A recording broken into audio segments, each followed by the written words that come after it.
오늘 말씀은 요한복음에서 말씀을 좀 보도록 하겠습니다. 우리가 이제 지지난주부터 요한복음 수요 집회 때 요한복음 보고 있잖아요. 그 요한복음을 보고 있는데 좀 많이 부족하다는 생각을 갖고 있습니다. 그래서 이 부분을 좀 어떻게 좀 더 그 풍성하게 이끌어갈 수 있을까 좀 고민을 하고 있는데, 어쨌든 그 지금 그룹 교제하고 이렇게 또 이게 복합적으로 이제 섞어져서 앞으로 어떻게 될지 모르겠습니다. 그런데 이제 요한복음을 보면서 보다가 이제 그 많이 느끼는, 그리고 말씀에 대한 어떤 이런 그 여러 생각들을 좀 하게 됐어요. 그래서 오늘은 마태복음 1장 35절부터 요한복음입니다. 요한복음 1장 35절. 제가 마태복음이라고 하면 요한복음으로 이해하세요. 지금 마태복음을 너무 오래 해가지고 마태복음이라 그러면 저분이 지금 머리와 입이 따로 놀고 있구나, 이렇게 생각하시면 됩니다. 요한복음 1장 35절부터입니다. 번갈아 가면서 한번 읽어보겠습니다. 35절부터 51절 마지막 절까지 제가 먼저 읽겠습니다. 또 이튿날 요한이 자기 제자 중 두 사람과 함께 섰다가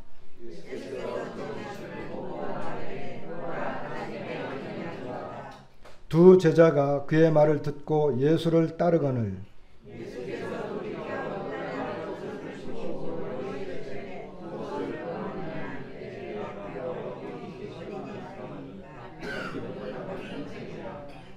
예수께서 이르시되 와서 보라. 그러므로 그들이 가서 계신 데를 보고 그날 함께 거하니 때가 10시쯤 되었더라.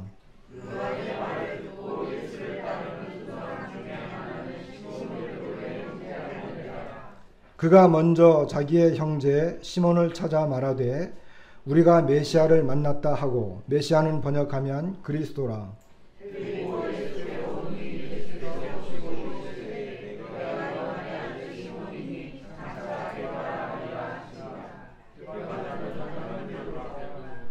이튿날 예수께서 갈릴리로 나가려 하시다가 빌립을 만나 이르시되 나를 따르라 하시니,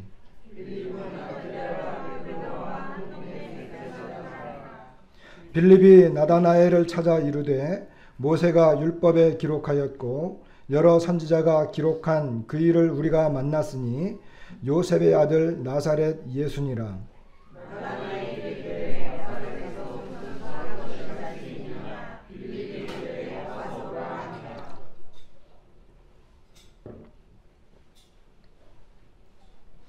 예수께서 나다나엘이 자기에게 오는 것을 보시고 그를 가리켜 이르시되 보라, 이는 참으로 이스라엘 사람이라 그 속에 간사한 것이 없도다.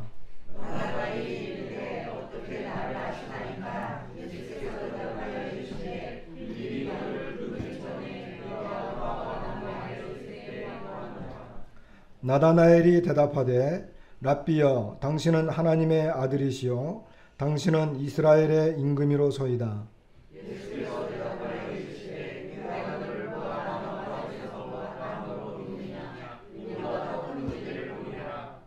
또 이르시되 진실로 진실로 너희에게 이르노니 하늘이 열리고 하나님의 사자들이 인자 위에 오르락 내리락 하는 것을 보리라 하시니라. 예. 오늘 말씀은 제목은 이제 두 가지인데, 부족한 믿음, 강력한 증언, 이렇게 이제 생각을 해봤습니다. 그리고 소제목으로는 개인의 믿음에는 모두 근거가 있다라고 생각을 좀 했습니다. 먼저 35절, 36절 여기에는 요한의 증언이 나옵니다. 요한은 제자 두 사람과 함께 있다가 예수님께서 거니는 걸 보고 보라, 하나님의 어린 양이로다, 이렇게 이제 이야기하는 것을 보게 되는데, 우리가 잘 아는 것처럼 요한복음 1장 29절에는 그 예수님이 자기에게 이렇게 나아오는 걸 보면서 보라, 세상 죄를 지고 가는 하나님의 어린 양이로다. 이렇게 그 세례 요한은 예수님을 향해서 하나님의 어린 양이다라고 하는 것을 증언을 했습니다. 이것은 요한의 증언입니다.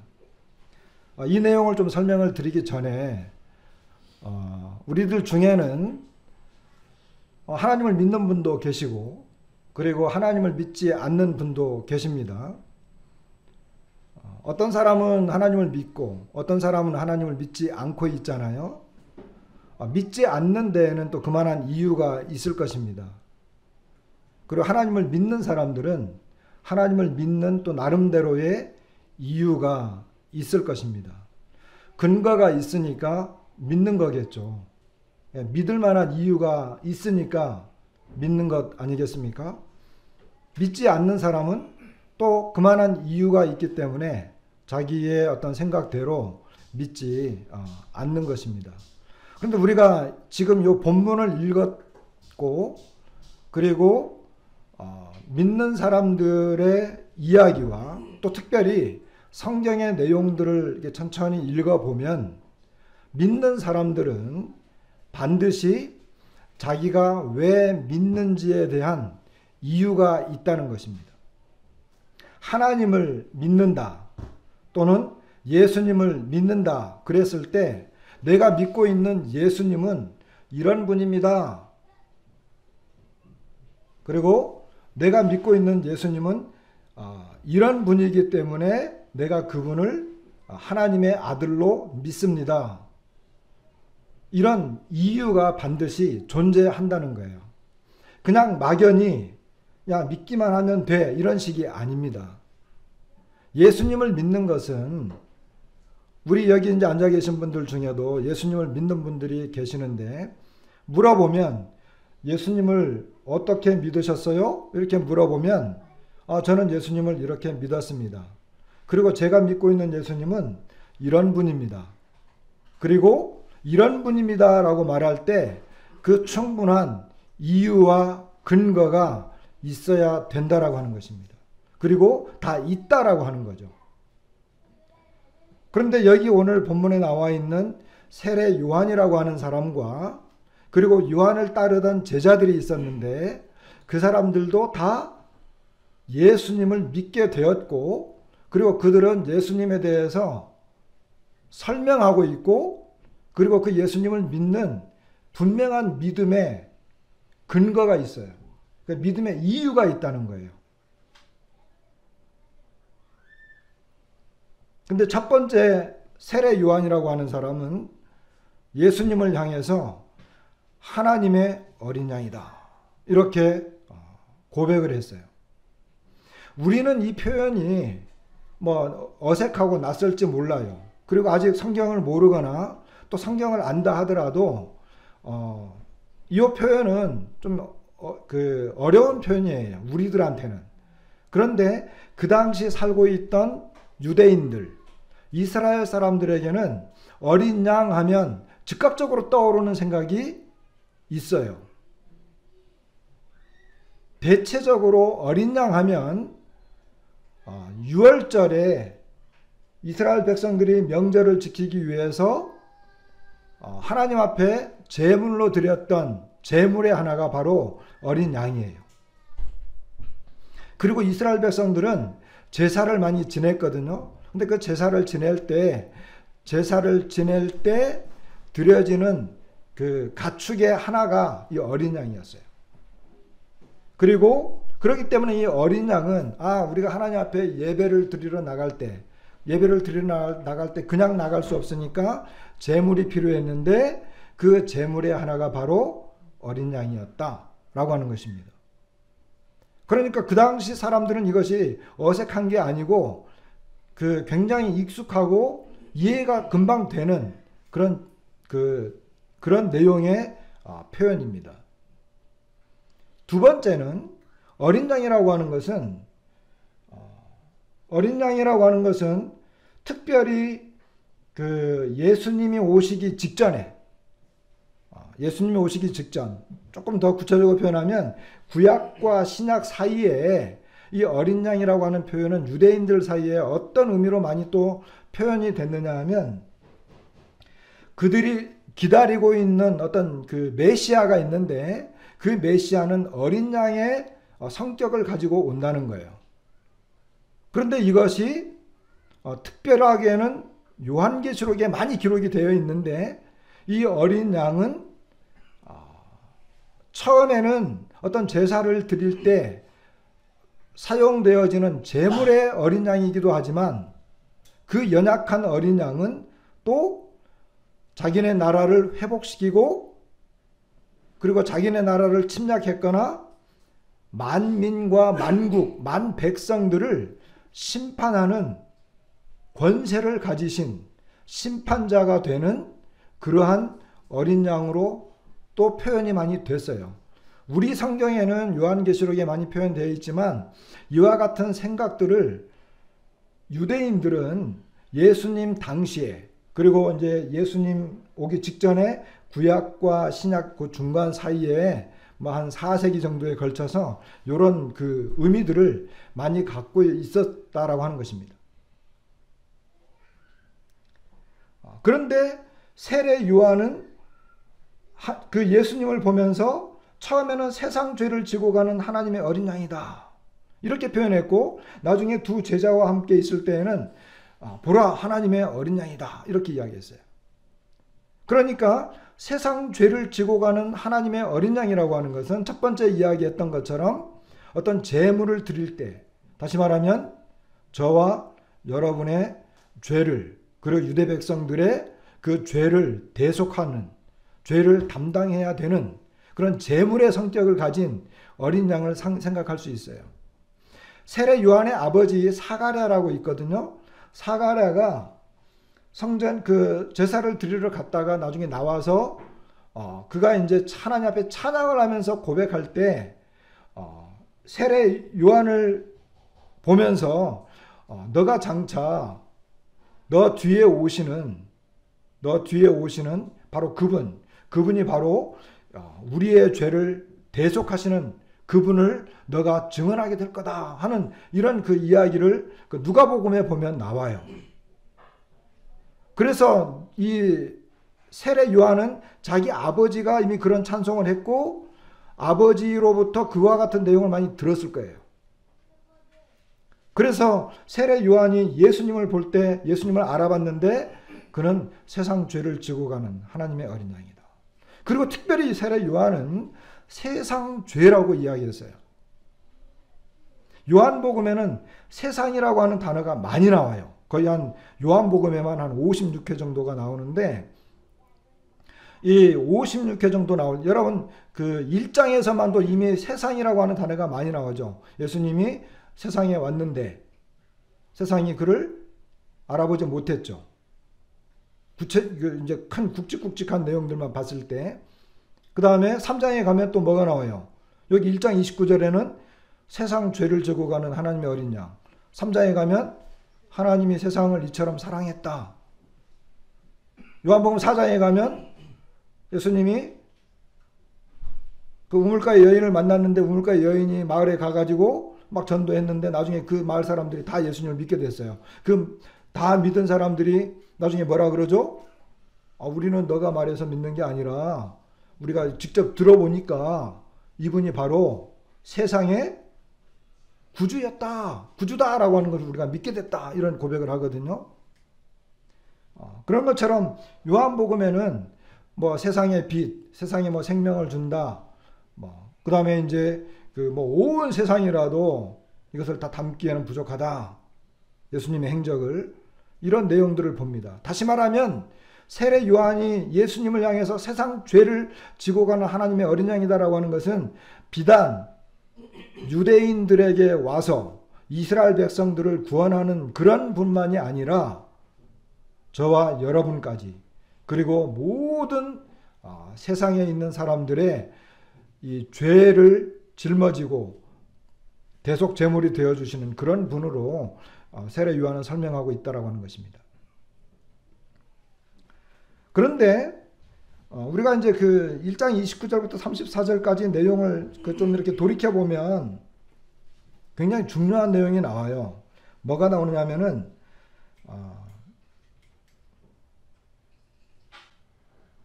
1장 31절에 보면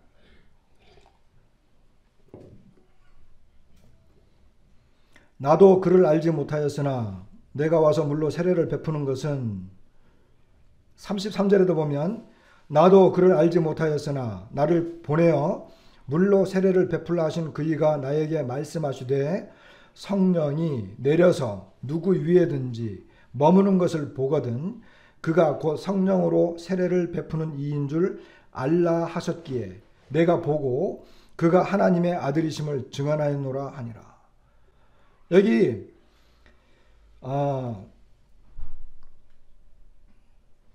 세례 요한은 예수님을 알지 못했다 그랬어요.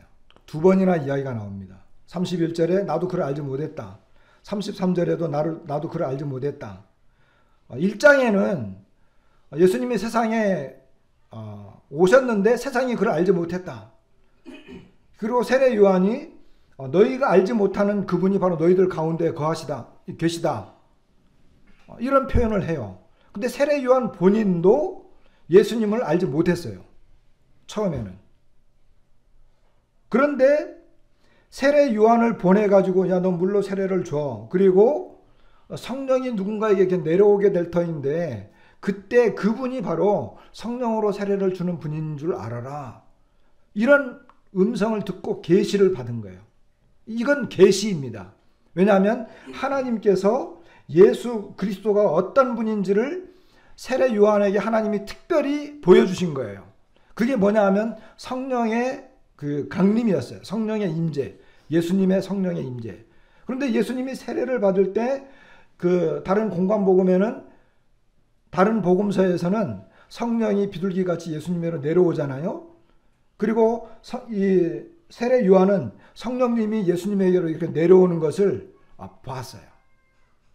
그것이 어떤 형식으로는 보였는지는 우리가 정확히 모르지만 은유적인 표현으로는 마치 이제 비둘기가 이렇게 내려오는 것처럼 그렇게 이제 보였다고 다른 복음서에서는 기록이 되어 있어요.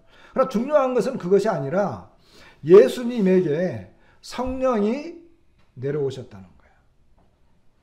더 구체적으로 말하면 세례 요한은 물로 세례를 줬잖아요. 이것은 하나의 그림자예요. 어떤 그림자냐 하면 나중에 성령으로 세례를 주실 분이 오신다라고 하는 것에 대한 하나의 그림자예요. 그래서 세례 요한은 물로 세례를 줬지만 자기보다 크신 분, 자기보다도 이미 영원 전부터 앞서 계셨던 분, 그리고 진짜 사람들에게 성령과 하나님의 이 생명을 부어주실 수 있는 그분, 성령으로 세례를 주실 분이 온다라고 하는, 그리고 그분이 바로 하나님의 어린 양, 바로 저분이다. 이렇게 고백을 했는데 이것은 성령의 역사였습니다. 다시 말하면 예수 그리스도를 보고 알고 또 그분이 어떤 분인가를 발견한다라고 하는 것은 처음부터 성령의 역사였습니다. 이것은 오늘날 우리들에게 이제 성경 그 뒷부분 쭉 봐도 마찬가지지만 특별히 요한복음에는 성령에 대한 내용들이 많이 그리고 자세하게 표현되어 있는데 여러분 아까 이제 뭐 믿는 사람도 있고 안 믿는 사람도 있고 그러는데 예수님을 믿으려고 하는 것이나 그리고 예수님을 믿는 사람들도 예수님에 대해서 더 많은 부분을 알거나 발견할 때에는 반드시 성령의 역사가 함께 있다라고 하는 것입니다. 성령께서는 성경을 통해서 우리에게 계시해 주십니다. 다시 말해서 예수 그리스도를 알 수 있도록 도와주시는 분은 나의 어떤 지식이나 어떤 의지나 노력 그런 것들도 물론 조금 이렇게 들어갈 수 있을지 모르지만 진짜는 성령이 우리에게 조명해 주고 그리고 성령께서 특별히 하나님의 말씀을 통해서 우리에게 알려주시는 건데 이것이 바로 계시라고 하는 것입니다. 그래서 세례 요한은 예수님을 보면서 뭐라고 표현했죠? 하나님의 어린 양이다. 그리고 그가 나중에 34절에 보니까 그가 하나님의 아들이다. 이렇게 증언했다라고 성경은 기록하고 있어요.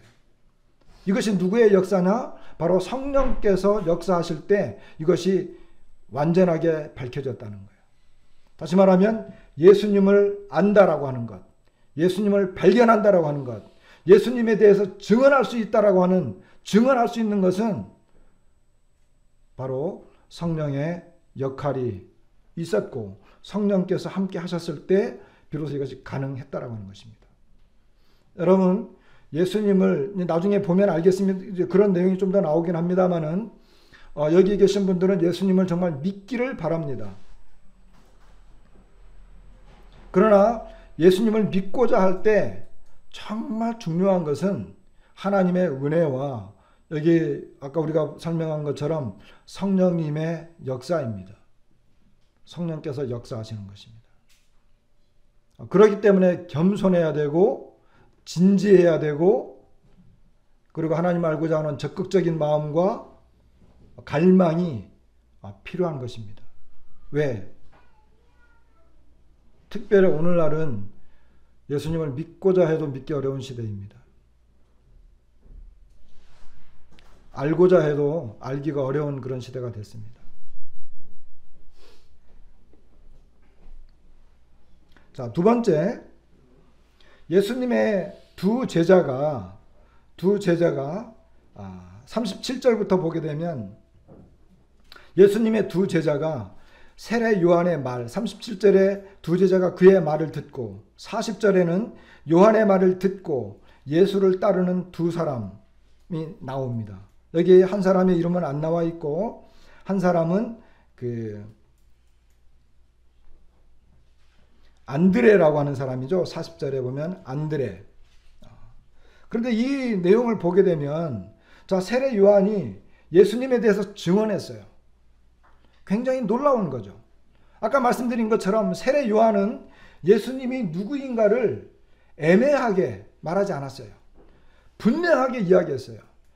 그리고 유대인들이 쉽게 이해할 수 있는 그 하나님의 어린 양이라고 하는 주제를 가지고 예수님을 소개했어요.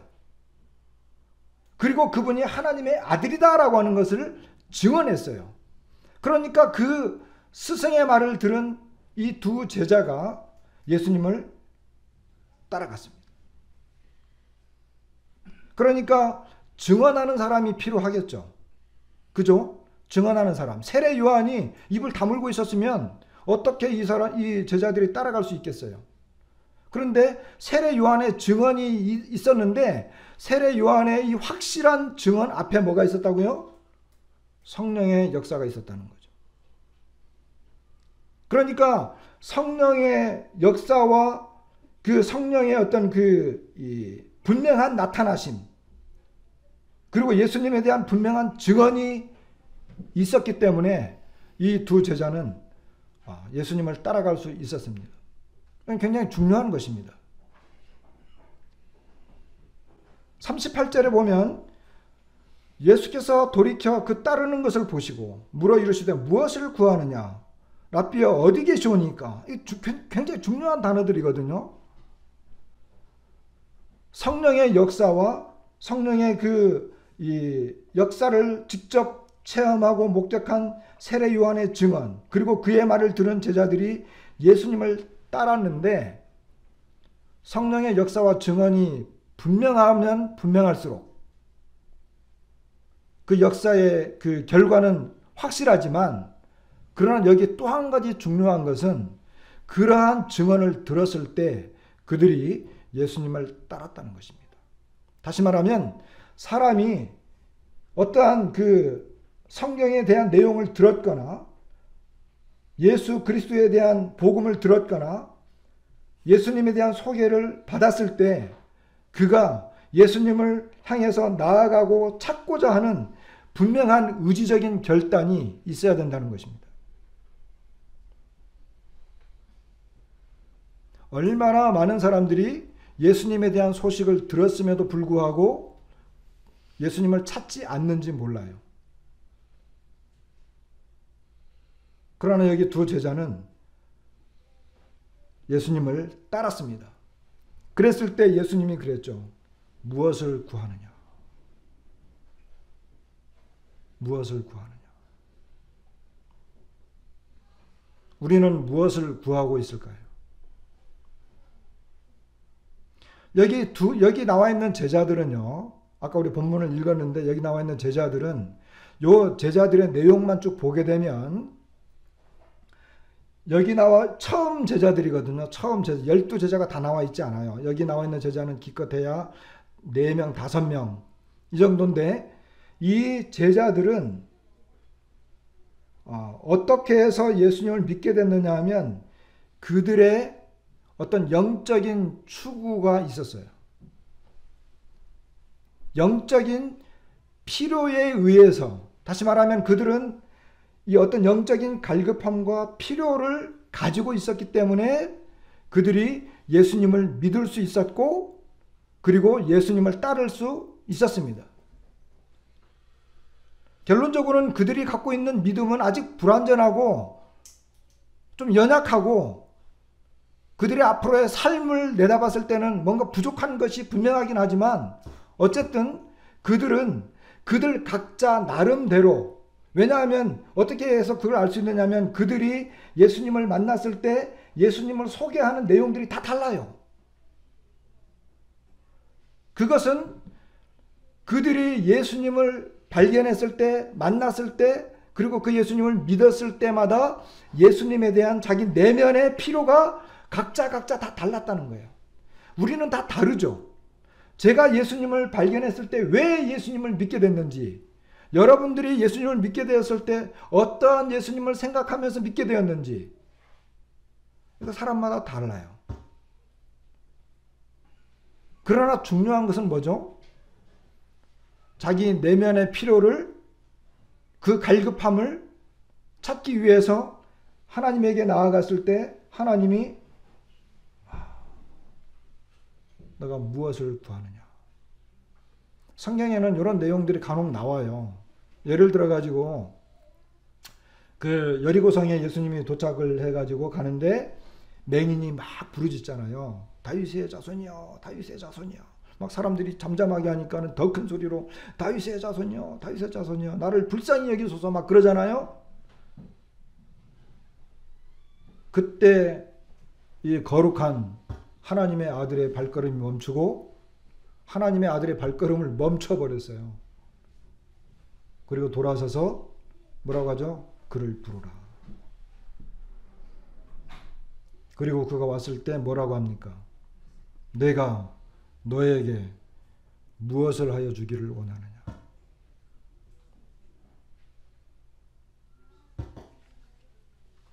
자, 우리가 예수님 앞에 섰을 때, 자, 한번 진지하게 생각을 해보십시다. 내가 하나님 앞에 섰다라고 생각을 해보세요. 하나님께서 너가 지금 무엇을 구하고 있니? 영원하신 하나님이 우리에게 물어본다고 한다면, 우리 각자 나름대로 자기의 것이, 구하는 것이 있겠지만 그것은 무엇입니까?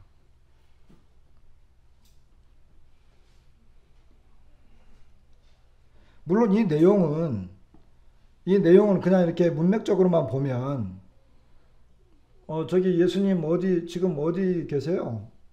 저 놀러 한번 가도 되겠어요? 뭐 이런 식의 표현 정도로밖에 안 보여요. 이렇게 내용만 보면. 그러나 이것은 요한복음을 더 읽어보게 되면 이 내용의 의미가 더 깊이 있다라고 하는 것을 우리가 발견할 수 있어요.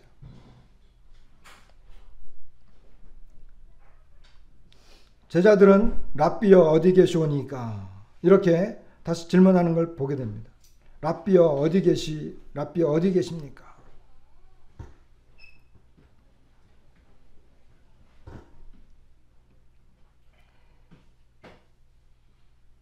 이와 같은 대화들은 상당히 내면적이고 그리고 깊이 있는 어떤 나의 신앙 또는 나의 인생의 삶의 어떤 목표를 정할 때 주어지는 아주 굉장히 진지하고 중요한 그와 같은 내용들입니다. 아까도 말씀드렸지만 오늘날에는 믿음을 갖기가 어려운 그런 시대입니다. 예수님을 찾기가 어려운 시대가 되었어요. 학교에서나 사회에서나 어떤 인문학, 과학 다 살펴봐도 지금은 예수님을 만나거나 그분을 믿거나 여기 표현으로 예수님을 찾는 이와 같은 것들이 굉장히 어려운 시대가 되어졌습니다. 정말 이 제자들처럼 선생님 어디 계십니까? 예수님 당신은 정말 어디 계십니까? 저에게도 말씀해 주십시오. 잠언에 있는 말씀처럼 나를 간절히 찾는 자가 나를 만날 것이다.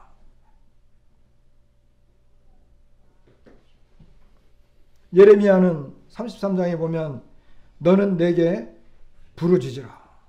내가 내게 응답하겠고. 이런 말씀이 있어요.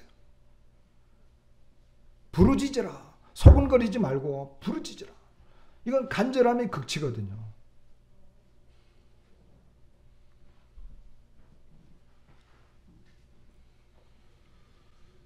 자, 39절에 예수님은 와 보라. 그랬을 때 그러므로 그들이 갔습니다. 그날 함께 거하니. 여기 예수님의 대답은 와서 보라. 와 보라. 이 제자들의 예수님을 향한 이 간절함과 이 갈구함이 예수님의 응답으로 나왔는데 그것은 예수님께서 와 보라 이렇게 응답하시는 것을 보게 됩니다.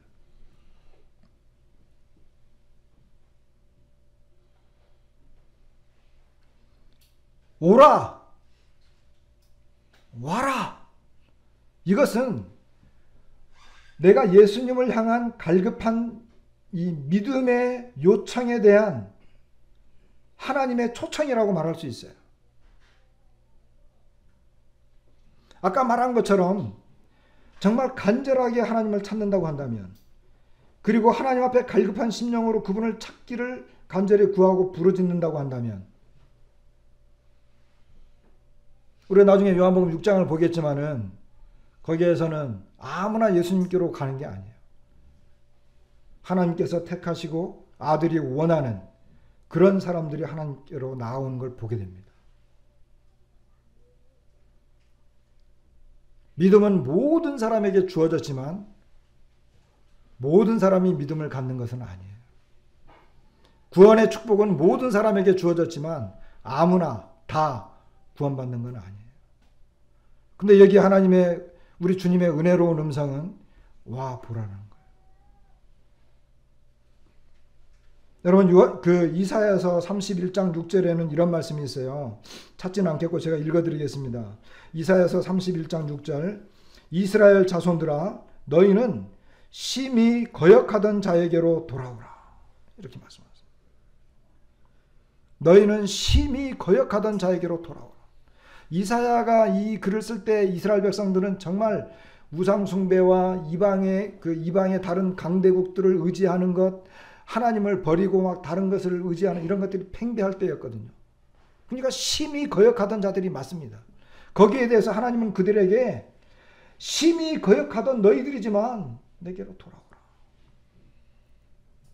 44장 22절에는 내가 내 허물을 빽빽한 구름같이 내 죄를 안개같이 없이 하였으니 너는 내게로 돌아오라. 내가 너를 구속하였습니다. 여기도 너는 내게로 돌아오라. 이미 이스라엘 백성들이 그 빽빽한 구름같이, 그리고 이 정말 앞이 전혀 안 보이는 것처럼 완전히 꽉 막혀버린 이스라엘 백성들이 그 많고 많은 죄들이 다 있었지만 그 모든 것들을 다 용서하고 다 해결해 주신 하나님께서 오라 이렇게 말씀하시는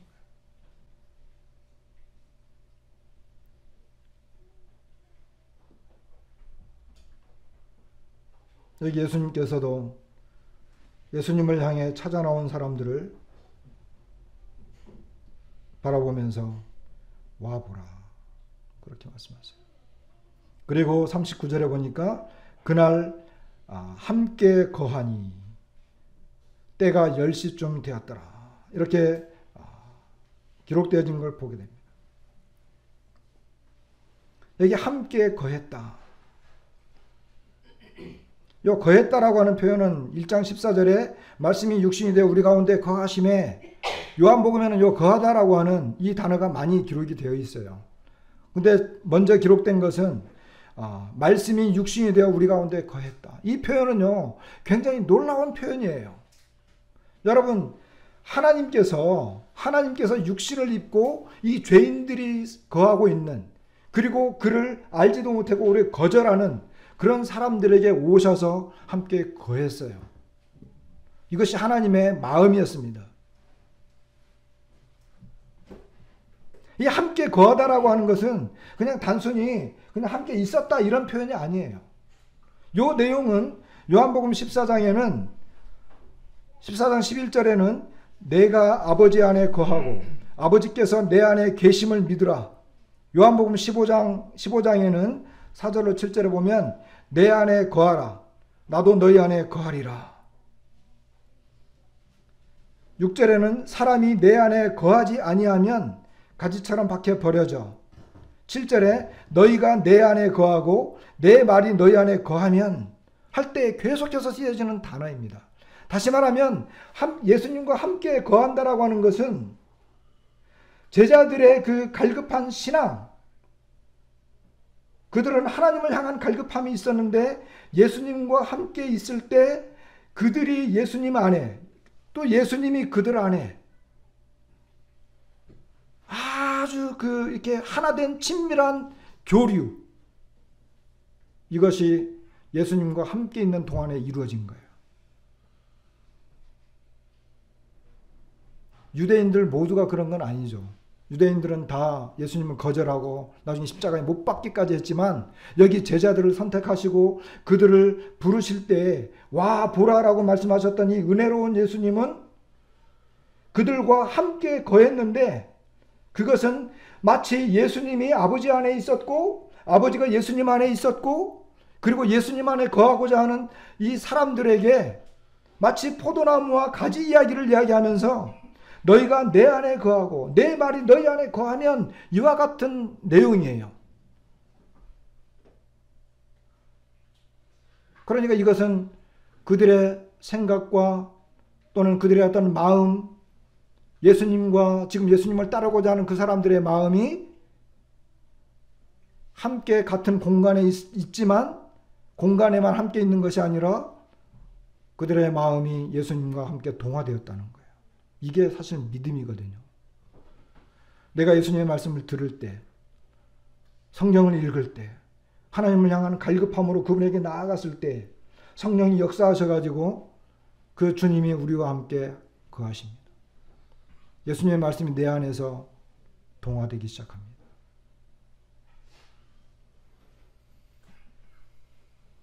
이것이 거함이라고 하는 단어입니다.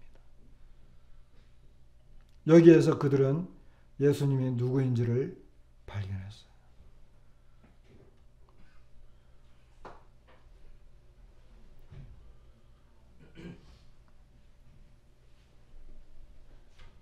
자, 그러니까 안드레가 자기 형 시몬을 향해서 막 달려갑니다. 그럼 막 달려가자마자 그냥 팍 외치면서 우리가 메시아를 만났다. 이렇게. 메시아가 뭡니까? 메시아는 헬라 말로는 그리스도잖아요. 이것은 기름 부음을 받았다는 거예요. 옛날에는 구약에는 왕 그리고 제사장 선지자에게만 하나님이 기름을 부음을 받았어요. 그리고 특별히 이 사람들은 선택되어진 사람입니다. 왕, 하나님이 선택해야지 왕이 돼요. 제사장, 하나님이 선택한 그 지파를 통해서만 반드시 그 제사장이 될 수 있어요. 아무나 되는 게 아니에요. 선지자, 하나님이 택한 사람만 선지자가 돼요. 그 하나님이 택한 사람에게만 하나님이 기름 부음을 했어요. 기름을 붓고 하나님의 일을 하도록 하셨어요. 근데 그 메시아라고 하는 것은 기름 부음을 받았다라고 하는 거거든요. 근데 그 하나님의 선택함을 받은 세례 요한은 하나님의 어린 양이라고 그랬잖아요. 그리고 하나님의 아들이라고 그랬잖아요. 비록 이 제자들이 그분을 메시아라고 했을 때에는 예수님을 만나서 함께 거하면서 예수님에 대해서 들었을 때, 아, 이분이 진짜 왕이로구나. 아, 이분이 진짜 우리의 대제사장이로구나. 아, 이분이 진짜 우리의 하나님의 말씀을 증거하는 살아있는 선지자로구나. 발견한 거예요.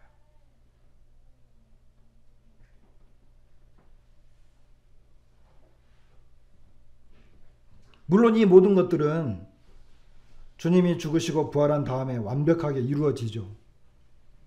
아까도 말씀을 드렸지만 여기 나와 있는 제자들은 각자 나름대로의 필요에 의해서 그들의 어떤 상황, 그들이 처하고 있는 상황, 그들 나름 개인이 갖고 있는 어떤 신앙의 어떤 문제들, 이런 것들이 예수님을 만나면서 예수님을 믿게 되어졌는데, 물론 이들이 표현한 것들, 예를 들어 가지고 그 빌립이 나다나엘을 이야기할 때 뭐 요셉의 아들 나사렛 예수다, 뭐 이런 표현들을 하거든요. 이 요한복음 1장 19절부터 51절까지 예수님에 대한 호칭들이 많이 나와요. 하나님의 어린 양, 하나님의 아들,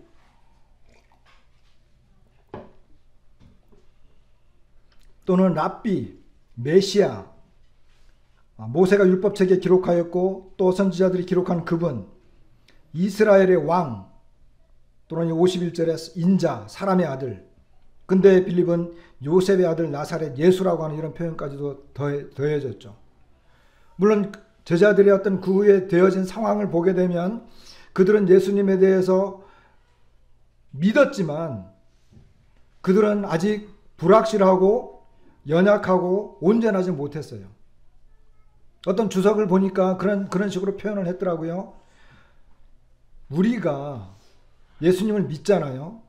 그죠? 우리 예수님을 믿는데 내가 믿고 있는 예수님에 대해서 아무리 잘 설명하고 아무리 내가 믿음을 고백하고 내가 그분에 대해서 아무리 잘 설명을 한다 할지라도 여전히 부족하잖아요. 그렇지 않나요? 우리는 여전히 부족하죠. 어떻게 우리가 하나님을 다 설명할 수 있겠어요? 어떻게 내가 그분을 믿는다고 믿음의 고백을 하죠? 우리 예배를 드렸잖아요. 예배를 드리는데 형제님들이 믿음의 고백을 하고 정말 감사를 드리고 하나님께 경배를 드립니다. 저는 예배를 드릴 때 내 죄를 돌아보는 것은 그렇게 기쁘지 않아요. 내가 이렇고 내 죄가 이렇고 뭐 우리는 이런 사람이었고 뭐 이런 것을 막 구구절절하게 설명하는 것은 저는 기쁘지 않아요, 솔직히. 그러나 성경을 펼쳐서 하나님이 어떠하신 분, 그분이 얼마나 영광스러우신 분, 그분이 얼마나 감사가 되는 분, 그분의 거룩, 그분의 인자, 그분의 영광, 이런 것들이 막 쫙 나열되면 정말 기쁨이 와요. 그것이 하나님을 바라보는 거죠. 그 예수님을 바라보는 거죠. 근데 우리는 종종 보면 나는 죄인입니다, 뭐 용서받을 수 없는 죄인입니다, 이런 것만 막 나열해. 나를 기억하라고 있는 게 아니에요. 예배 시간에 예수님을 보라고 하는 거예요. 그리고 하나님을 보라고 하는 거예요. 그런데 어쨌든 이런 믿음의 고백과 이 감동이 이 형제님들마다 다르죠. 그러나 그것이 온전한 것은 아닙니다. 언제나 나약해요. 내가 예수님을 믿고 고백하고 그분에게 감사를 드리고 그리고 그분에 대해서 설명을 한다 할지라도 언제나 부족합니다. 연약함이 우리에게 언제나 존재한다는 것입니다. 빌립도 예수님을 만났습니다. 근데 빌립은 43절에 보니까 빌립은 예수님이 그때까지는 세례 요한의 증거와 제자들이 예수님을 찾아왔지만 여기 빌립은 주님이 직접 나를 따르라 그래요. 주님의 부르심입니다. 그런데 빌립은 한 동네 베세다 사람이었잖아요. 베세다는 그 갈릴리 바다 있잖아요. 갈릴리 바다가 이렇게 하프처럼 이렇게 역삼각형처럼 생겼거든요. 근데 그 북쪽에 있어요. 그 위쪽 북쪽에서도 약간 동쪽에 위치한 마을이에요. 그리고 거기서 쭉 대각선을 그으면 저기 나사렛이 나와요. 그런데 어쨌든 베세다 사람이었습니다. 예수님이 이제 갈릴리로 돌아가려고 하는데, 갈릴리로 돌아가려고 하니까 그 동네 같이 잘 아는 이런 사람들끼리 보게 된 거예요. 그럴 때 빌립에게 주님이 직접 이야기하죠. 이 나를 따르라라고 하는 것은 다른 복음서 마태, 마가, 누가의 주님의 제자들을 부를 때의 표현입니다.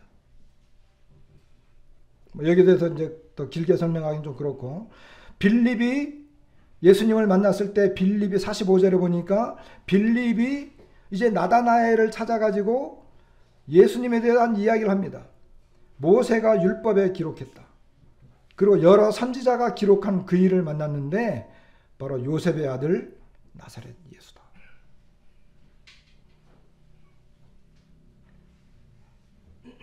나다나엘은 뭐예요? 나다나엘은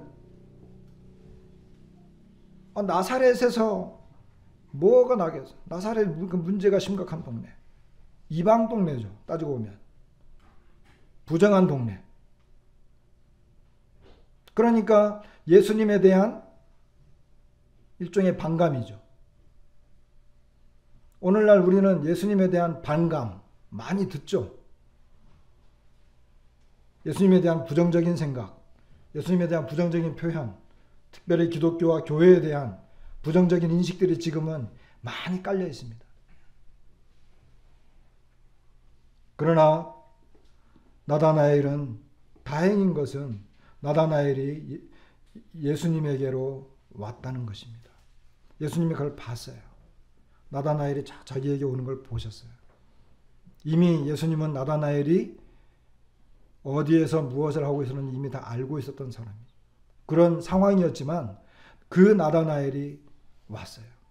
여러분, 하나님께서는 저와 여러분이 어디에서 무엇을 하는지 다 아세요. 우리의 마음을 다 아십니다. 우리가 요한복음 2장을 보게 되면 예수님은 사람의 마음을 다 아시기 때문에 자신을 그들에게 의탁하지 아니했다는 표현을 봐요.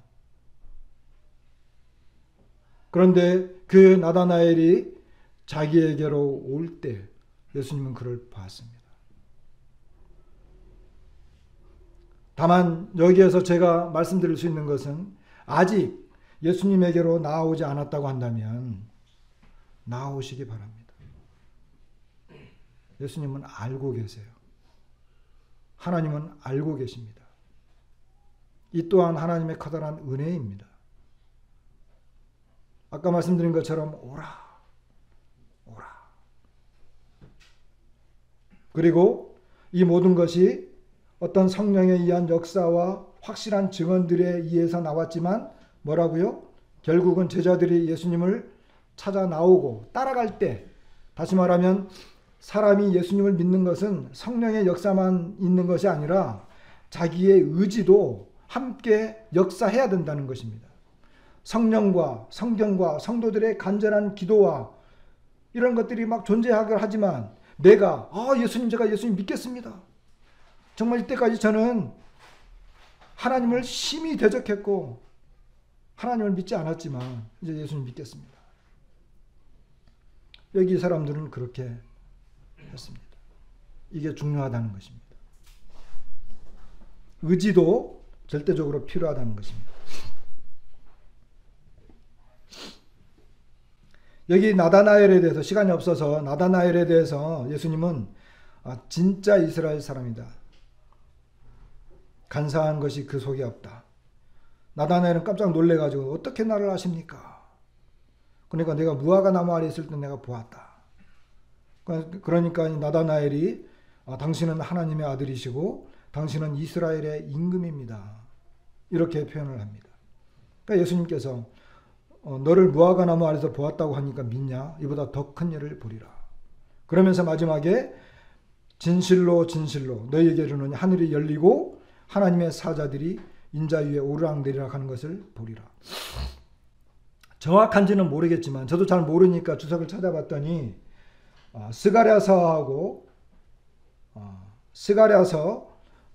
그리고 다른 선지서에서는 이 내용들이 나오는 걸 보게 되면 열왕기 상이죠. 열왕기 상 4장에 보면 솔로몬이 왕위에 올라가지고 솔로몬이 다스릴 때 이스라엘 백성들이 엄청나게 풍요하고 이 안정된 평화로운 나라를 세우잖아요. 그때 이스라엘 백성들이 포도나무 아래, 무화과 나무 아래에서 행복한 삶을 살았다라고 하는 내용이 나와요. 그럼 이 사실을 알고 있는 이스라엘 백성들은 메시아가 왔을 때 메시아가 그들에게 약속대로 주어진 나라는 뭐겠어요? 무화과 나무 아래에서, 포도나무 아래에서 그들이 완전한 자유와 평화, 안식을 누리는 진정한 하나님의 나라를 고대하지 않겠습니까? 그것을 고대하고 묵상하던 시간이었을 수도 있어요. 그리고 스가랴서에도 보면 그런 비슷한 내용들이 나옵니다. 그 역시 마찬가지 이스라엘 나라가 회복이 되어서 이스라엘 백성들이 무화과 나무 아래에서 안식을 누리는, 그냥 그것을 고대하고 그것을 바라보고 있었던 나다나엘의 마음, 진짜 이스라엘이죠. 넌 진짜 이스라엘 사람이다. 그리고 나중에 예수님은 하늘이 열리고 하나님의 사자들이 인자 위에 오르락내리락 하는 것을 보리라 그랬잖아요. 이 내용은 이스라엘 백성들의 이 족속의 가장 윗대어른 아브라함, 이삭, 야곱이 바단 아람으로 도망갈 때 베델에서 하나님을 만나죠. 그죠? 하나님을 만나게 됩니다. 거기에서 이 야곱이 사닥다리가 땅 위에 서 있고 꼭대기가 하늘에 닿았고 하나님의 사자들이 그 위에서 오르락내리락 하는 것을 보게 됩니다.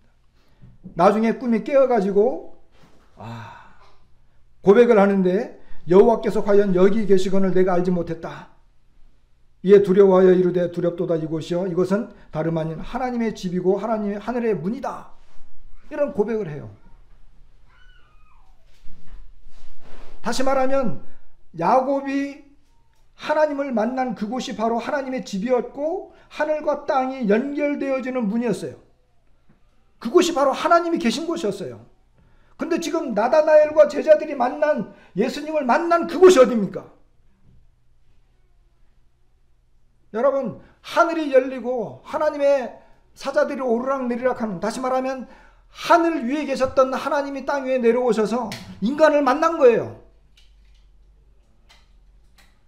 이와 같은 현상은 나중에 우리 주님이 부활하시고 재림하셔서 이 땅에 오시면, 재림하셔서 이 나라의 하늘의 왕국, 그 왕국을 만들었을 때 완벽하게 이루어지지만, 어떤 면에 지금 제자들이 하나님을 만난 바로 그 자리, 제자들이 예수님을 만난 그 자리는 하나님을 만난 자리였어요. 그곳에서 예수님은 하늘이 열리고 하나님의 천사들이 오르락내리락하는 것을 볼 것이다. 다시 말하면 하나님을 볼 것이다는 거예요.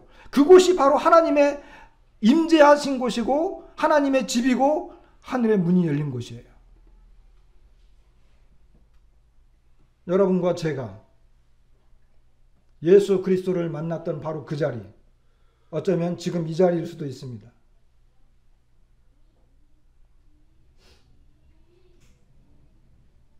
이것이 예수님은 먼 미래의 이야기로 표현했지만 나다나엘은 이와 같은 것들을, 그리고 너희가 볼 것이라 그랬기 때문에 나다나엘뿐만 아니라 제자들이거든요.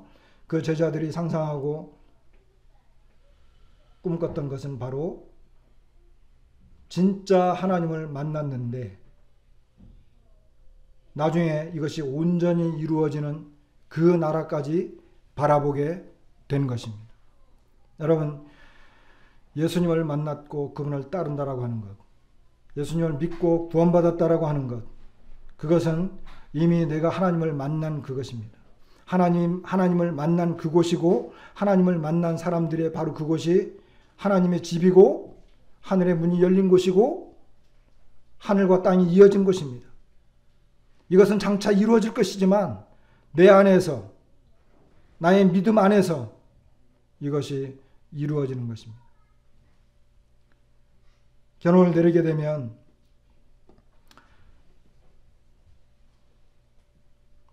믿음은 모두 개인적이었습니다. 처음에 믿음은 불완전하고 연약했어요. 그들은 주님을 온전히 알지 못했지만 주님께서 부활하시고 승천하시고 성령의 계시가 나타난 다음에 주님을 온전히 알게 되었습니다. 어떤 사람도 주님을 온전히 표현하지는 못하죠. 성령의 계시가 임할 때 믿음의 정도만큼 알게 되는 것이지만 우리는 온전히 표현할 수 없습니다. 처음 제자들은 그들이 주님을 만났을 때 그 만난 주님을 아는 만큼만 고백했어요. 근데 놀라운 것은요, 세례 요한도 그랬고 안드레도 그랬고 빌립도 그랬고 그들은 예수님에 대해서 온전히 알지 못했지만 그러나 그들은 믿음을 가졌어요. 그리고 그들이 증언했을 때, 중요한 것은 그들이 증언했을 때 그들의 증언을 통해서 또 다른 사람이 믿었다는 것입니다. 나는 나의 믿음이 온전하다라고 말할 수 없어요. 하나님에 대해서 다 설명할 수 없고 복음에 대해서 완벽하게 설명할 수 없어요.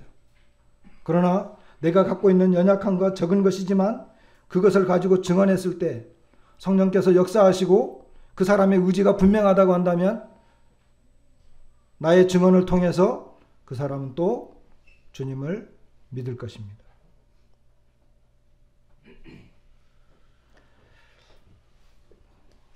시간이 좀 지나버렸는데 오늘 말씀은 여기까지 마치도록 하겠습니다.